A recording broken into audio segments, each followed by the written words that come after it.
Halo Tribuners, jumpa lagi bersama dengan saya Mutiara dalam tayangan berita selebritis di Tribun Lampung.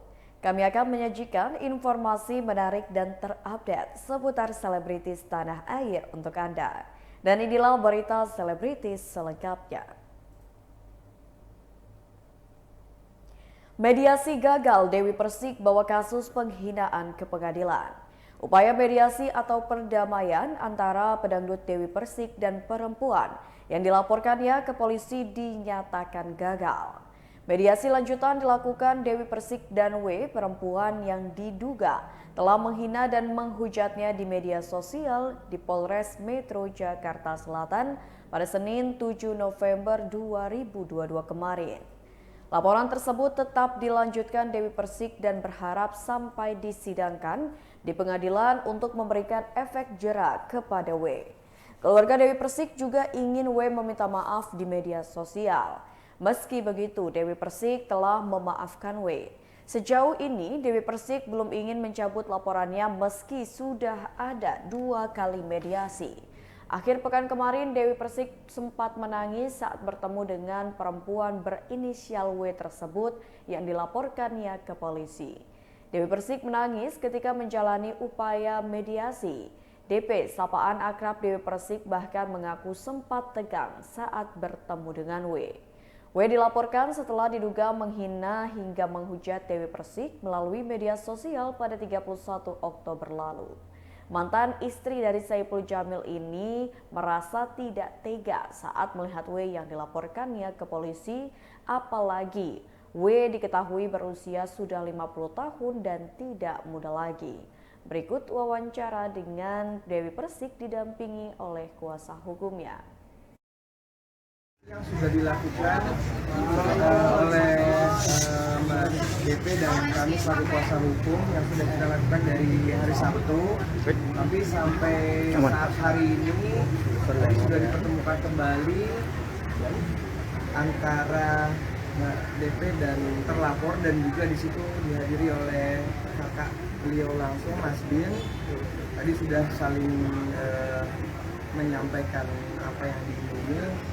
Dari pihak kami tetap ingin melanjutkan proses hukum ini untuk ke depan agar ada efek jera supaya tidak lagi ada orang yang melakukan mencemarkan nama baik, memfitnah terhadap klien kami. Jadi kami selalu sepakat, dan Mas Bin selaku kakak yang mewakili ibu yang harusnya hadir di sini hari ini sudah menyampaikan bahwa hari ini mediasinya sudah dinyatakan gagal. Tapi tadi ada juga pernyataan dari pihak keluarga agar yang bersangkutan bisa melakukan permintaan maaf baik secara melalui media sosial dan juga ke teman-teman media. Yang mana itu akan menjadi pertimbangan nanti ke depannya. Tapi untuk sementara ini, hari ini mediasi gagal. Jadi sudah diserahkan kepada pihak penyidik. Keputusan yang terbaik dari pihak keluarga, dan tadi juga sudah menyampaikan bahwa sampai sejauh ini belum ada perdamaian. Mami, alasan Mami apa sih tetap memenjarakan Mami? Saya punya keluarga, kebetulan saya izin sama keluarga saya, jadi saya melaporkan, saya juga musyawarah dengan keluarga, biar abang selaku pengganti almarhum papi dan menjelaskan karena apa yang disampaikan bahasa planet Inggris Timur ya, itu Madura. Jadi dari ucapannya itu dia kurang serius, kurang bersungguh-sungguh untuk permintaan, sehingga kita bisa mengambil tindakan untuk keseriusannya orang ini, karena ini sudah diskriminasi. Ini menyangkut warga Jember soalnya.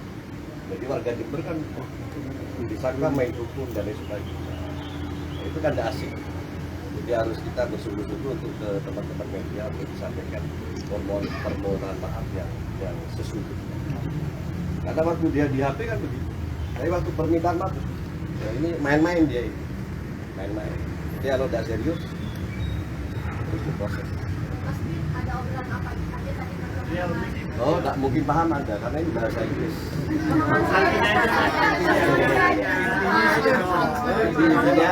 Intinya orang ini memfitnah, ya, memfitnah.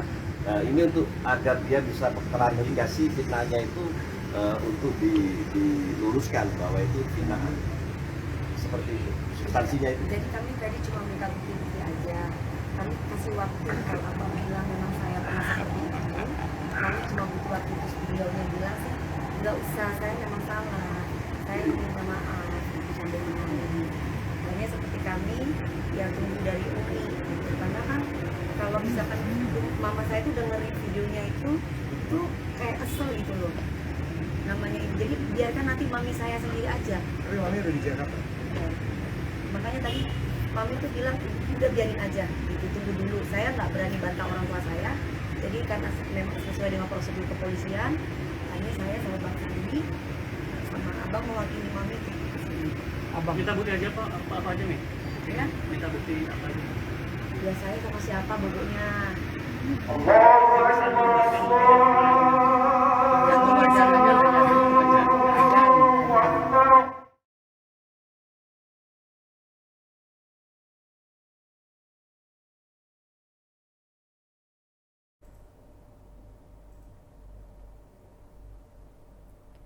Berita selanjutnya, Deo Lipa buka pintu damai berharap ada iktikat baik dari Angel Elga. Pengacara Deo Lipa Yumara menunggu iktikat baik Angel Elga yang dilaporkannya ke Polres Metro Jakarta Selatan terkait kasus dugaan penipuan. Menurut Deo Lipa Yumara, Angel Elga sudah 2 kali mangkir panggilan penyidik saat akan diperiksa sebagai saksi dalam kasus dugaan penipuan. Angel Elga disebutkan stres dan depresi setelah dilaporkan Deo Lipa Yumara terkait kasus dugaan penipuan. Deo Lipa Yumara menyebutkan Angel Elga bisa saja ditetapkan sebagai tersangka kasus tersebut jika terus mangkir dari pemeriksaan polisi. Meski begitu, Deo Lipa Yumara masih membuka pintu damai dengan Angel Elga jika bersedia memenuhi panggilan penyidik. Sebaliknya, apabila Angel Elga tetap tidak memenuhi panggilan penyidik, Deo Lipa Yumara akan melanjutkan kasus tersebut hingga sampai ke pengadilan. Berikut wawancara dengan Deo Lipa Yumara. Penyidikan ini dia nih, kedua film ini ya. Katanya buka, nggak sih? Jadi nanti penyidikan Pak Angel dipanggil, kalau nggak datang lagi tentunya. Kalau penyidikan itu akhirnya sudah mundur. Jadi kalau nggak datang lagi ya sudah dijemput bawa, ya diperiksa proses persidangan. Nah, kalau dia datang diperiksa, kalau diperiksa kan kita ini kan manusiawi juga kan, ada timbang-timbang. Kalau dia datang, nih saya kasih pesan terbuka kepada Pak Angel, kalau Pak Angel datang, ya sudah kita timbang-timbang nih. Nah, pelajaran berharga tentang kehidupan yaitu adalah bahwasanya Anda harus terus terang bahwasanya Anda menyatakan dia minta maaf melakukan apa yang enggak kepada kami kan gitu kan. Harapan saya begitu. Harapannya ada permintaan maaf dan kemudian mengembalikan apa yang sudah dilakukan. Kan itu aja. Tadinya kan saya pengen kasih pelajaran ini ke beliau, cuman kan begini. Kadang-kadang kita ini ada manusiawinya juga, jadi ya sudahlah. Selama proses kemarin ini tentunya kan dia juga tahu apa yang terjadi kan, dan kemudian dia mengikuti adanya proses kepolisian. Ini tentunya secara psikologis juga buruk buat Pak Angel sendiri. Saya panggil lagi Mbak, gitu kan. Nah, jadi Mbak Angel mungkin secara psikologis buruk, atau malah dia nggak peduli. Kita belum tahu nih. Kalau saya berposisi tinggi, mungkin Mbak Angel secara psikologis mengalami apa tekanan-tekanan di kejiwaan ya, sehingga bisa mengalami stres atau depresi. Ini juga saya nggak mau juga sebenarnya, karena saya juga kan psikolog ya.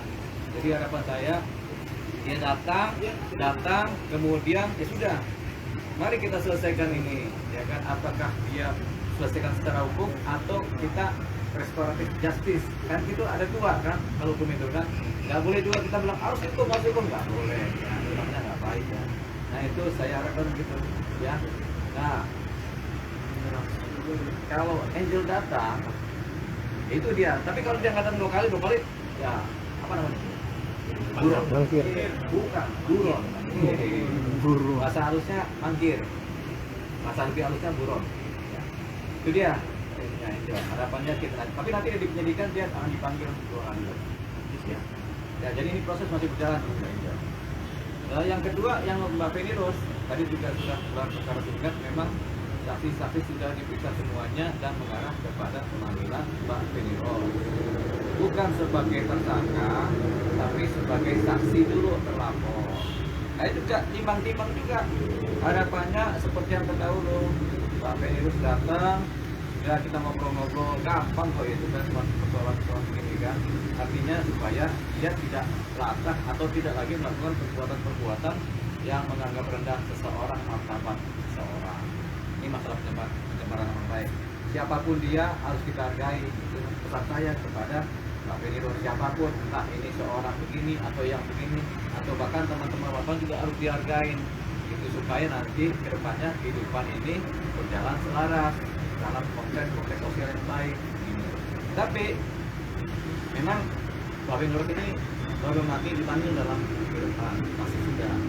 Asistennya sudah dipanggil, sudah menunjukkan apa adanya, dan memang nampaknya semuanya memang atas perintah dari Feni Rose terhadap tindakan-tindakan yang dilakukan di wilayah handphonenya di ajudan asistennya Mbak Dari. Jadi sudah minggu depan dipanggil.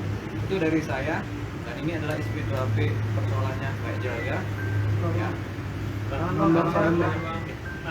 Kira-kira naik sidik itu naik sidik minggu depan itu minggu ini itu kan ini baru Senin, jadi nanti apa naik sidik, bikin surat naik sidiknya langsung pemanggilan Mbak Angel sebagai apa saksi terlapor lagi. Nah, berarti hak dia di dalam klarifikasi di penyelidikan tidak digunakan, bahkan sama sekali nggak ada kabar. Gitu, kejadian. Tapi kalau di Instagramnya aktif terus kan? Tapi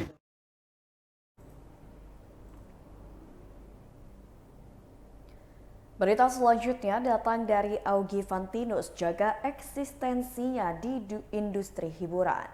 Pemain film Augie Fantinus tidak pernah mengkhawatirkan pekerjaannya meski pernah masuk tahanan. Augie Fantinus menjalani hukuman di penjara setelah terjerat kasus pencemaran nama baik melalui media sosial saat Asian Para Games 2018 digelar di Jakarta. Augie Fantinus mendekam di penjara pada Oktober 2018 hingga dibebaskan pada Maret 2019. Augie Fantinus yang kini berusia 43 tahun itu tetap mendapatkan sejumlah tawaran pekerjaan, mulai dari akting, film, hingga jadi presenter. Augie Fantinus akan terus berkarya untuk menjaga eksistensinya di industri hiburan. Saat ini ia mengubah model rambutnya, di mana saat ini rambut Augie Fantinus tidak lagi gimbal setelah mencukur rambutnya menjadi pendek. Ia mencukur rambut gimbal yang dipeliharanya sejak 7 bulan lalu supaya terlihat lebih rapi. Selain tampil fresh, Augie Fantinus juga memotong rambut supaya bisa menemani tidur istrinya. Berikut wawancara dengan Augie Fantinus.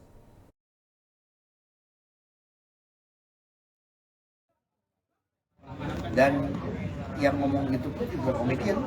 Jadi kan kita tahu emang si seorang stand up komedi atau Kiki dulu ya, kalau di cerita ini Kiki emang orang yang emang suka roasting siapapun lah, termasuk semua kan, gubernur udah, presiden juga udah, menteri udah, semua udah.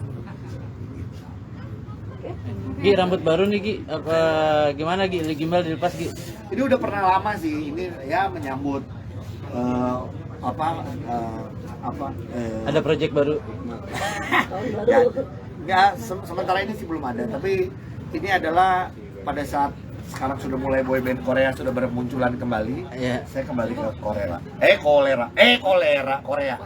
Kolera penyakit tuh. Kita ke Korea lagi. Kayak gini aja sebenarnya. Ternyata setelah gimbal selama 7 bulan dan istri nggak mau tidur bareng, akhirnya sekarang dia sudah menerima kembali aku ada di sisinya, tidur bareng lagi. Gimana ceritanya waktu itu, Bu? Baca dong, nggak baca berita saya. Itu banyak loh beritanya, yang gini-gini doang sih. Gi, selain alasan yang tadi, apa emang lagi bosen gitu gimbal? Iya, lagi kadang-kadang bosen gue, suka kritik, suka di chat segala macam. Cuma kemarin sempat nanya juga sama hairstylist gue, apakah mau di chat lagi, cuman nggak usah karena gue kebetulan sudah Keriting. Bukan, ini udah putih Iya, juga kan. udah putih. Jadi ada kayak highlight lah. Jadi ya udah konsepnya gini aja. Gimana kalau menurut kalian? Bagusan gini kan lebih rapi, lebih muda lah. Fresh, Iya, lebih iya. fresh. Lebih fresh ya. Mudah 2 jam lah. Gi update kesibukan kerjaan lagi ada apa nih Gi? Nah Siapin itu apa, Gi? dia kesibukan main bola, main basket. Konten lah masih. Gua konten-konten basket gua silakan lah di subscribe ya. Mungkin tidak seramai pebasket sombong karena mungkin gua kurang sombong. Tapi itu kita seru. Kalau gua banyak konten kreator basket gitu ya, gua senang karena semakin besar komunitas basketnya, apalagi Indonesia kemarin jadi tuan rumah FIBA Asia. Nanti ini yang lagi dibangun udah lihat ya, yang gede itu jadi gor basket terbesar, itu akan jadi FIBA World Cup. Jadi kita akan lihat apakah pemain-pemain NBA akan datang ke sini ataukah kita pemain ada namanya Giannis Antetokounmpo, Luka Doncic, itu pemain dunia semua, apakah dia dapat kesempatan mainnya di Indonesia, di Jepang atau di Filipina gitu. Jadi itu aja kalau gue sih, karena gue masih aktif di konten-konten basket walaupun sekarang lagi main bola. Semoga gue bisa menyampaikan beberapa hal-hal baik, value-value baik dalam kehidupan yang gue bisa sampaikan lewat mungkin permainannya lewat basket, tapi banyak talk show-nya sebenarnya ngobrolnya banyak soal kehidupan gitu aja. Gi, maaf banget Gi, setelah kasus kemarin gitu, apakah mungkin kerjaan di dunia acting mulai agak berkurang kah atau seperti apa? Atau memang lu selektif gitu untuk kerjaan? Kalau ngomong selektif ya pasti selektif ya, karena pasti kan ngelihat juga gue kayak sekarang aja kadang secara fisik suka aduh capek ini kalau emang harus pekerjaan yang terus-terusan gitu. Tapi kalau ngomong kerjaan gue bilang apakah berkurang jadi apa, gue tidak bisa bilang gitu ya, cuman itu emang berkatnya masih segitu atau banyak atau sedikit.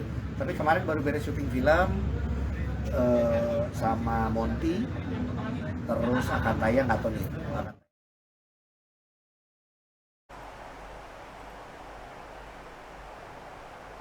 Berita selanjutnya datang dari aktor Dude Herlino yang ingin punya anak perempuan.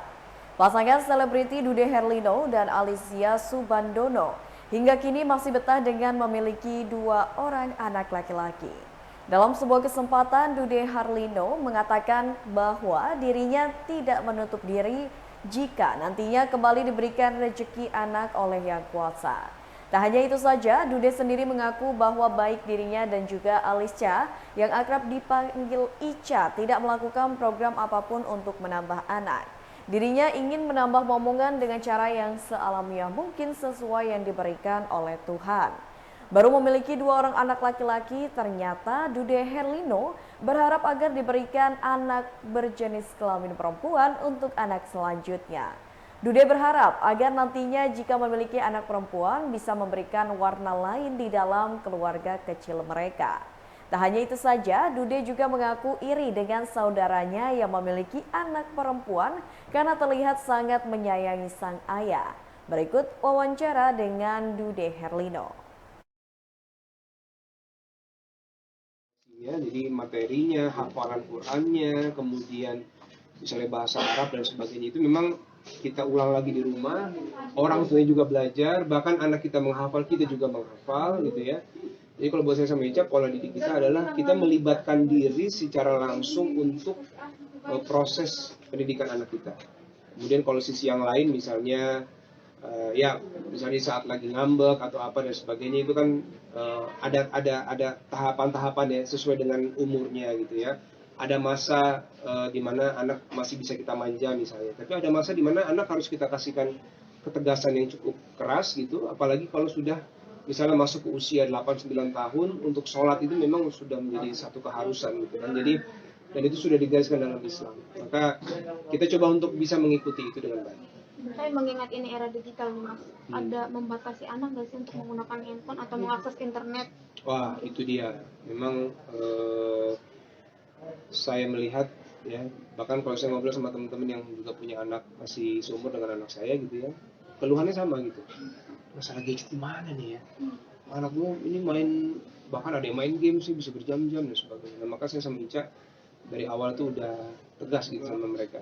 Oke, boleh kalau mau, tapi kalau games di gadget itu saya berusaha cenderung tidak boleh menurut saya. Kalau saya pribadi ya ke anak, karena itu akan menghabiskan waktu yang cukup banyak gitu. Jadi kalaupun dia misalnya mau main games yang sifatnya edukasi kan juga ada tuh ya, misalnya games tentang angka-angka, bahasa Inggris dan sebagainya, itu boleh. Tapi kita kasih batas waktu, misalnya 1 hari 1 jam gitu ya, nanti waktunya bisa kita pecah-pecah atau 1,5 jam, tergantung deh. Kalau hari libur mungkin bisa 2 jam gitu ya, nanti bisa di pagi atau di sore hari, tapi memang harus dibatasi karena dampak pertama radiasi ke mata, kemudian yang perlu juga orang tua ingat adalah apa yang dikonsumsi anak kita di gadget itu juga berpengaruh kepada pola pikirnya dia gitu. Misalnya lihat di YouTube, kan di YouTube itu kan kita harus filter juga itu, apa yang dia lihat, apa yang dia klik gitu, karena jangan sampai dia salah klik.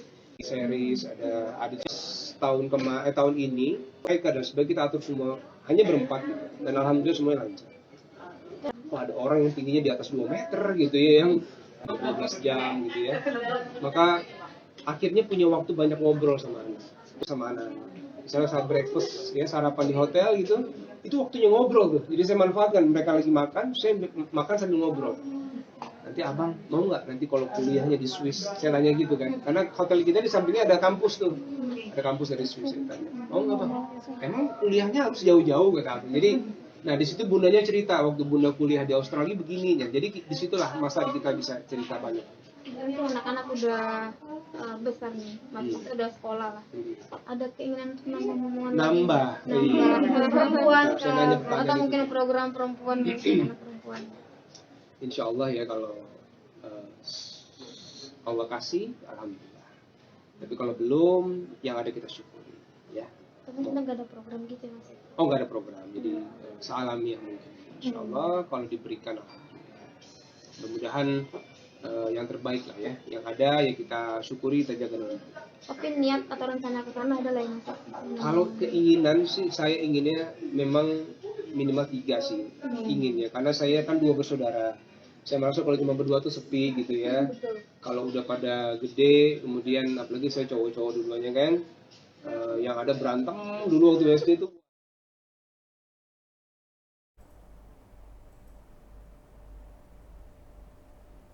Berita selanjutnya datang dari Iqmal Tobing, yakin Dewa 19 akan tampil spektakuler meski konsernya ditunda. Musisi Iqmal Tobing tidak mempersoalkan saat konser Dewa 19 yang digelar di Jakarta International Stadium atau JIS Ancol Jakarta Utara harus ditunda.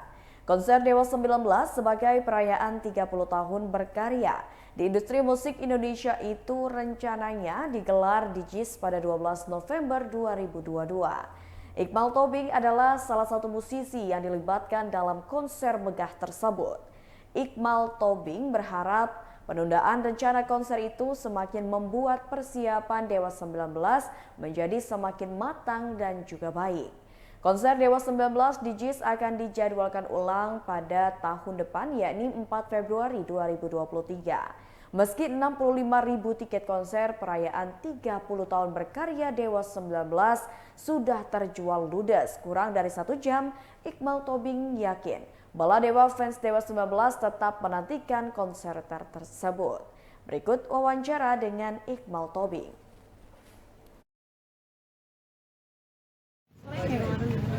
Kalau dibatalkan secara psikis gue sih kecewa ya. Tapi kalau untuk kebaikan memang ya daripada terulang ya mau apa lagi.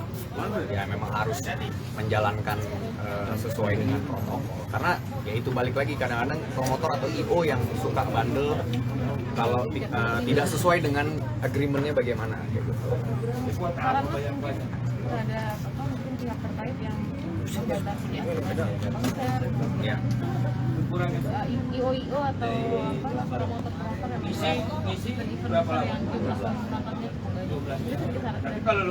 Ya nggak apa-apa sih sebenarnya, maksudnya kayak nanti kan kita di JIS kan, makanya kenapa di stadion besar, karena memang penonton bala Dewa di seluruh Indonesia, bahkan dari Malaysia, dari Hong Kong, nanti Singapura datang, akhirnya bikin gede besar yang akhirnya dalam waktu 15 menit sold out 65.000 gitu. Nah makanya kita juga, Mas Dhani pun juga nggak nyangka kalau 15 menit loh 70.000 jatuhnya. ya akhirnya kita lebih persiapannya jauh lebih matang, lebih baik diundur deh gitu. Ditambah lagi kan lagi masih bergabung ya kan buruan, terus ya ini event kemarin yang berdendam itulah, jadi menghindari lah dari pihak kita juga sama pihak yang berwajib juga, kita nemu titik terang, ya udah deh akhirnya berapa 17 Februari apa pokoknya Februari Jatuhnya ditunda ya, tidak ditunda. Dan alhamdulillah memang pembeli tiket banyak yang mundur gitu. Oke, makasih Mal, thank you ya. Thank you. Sip.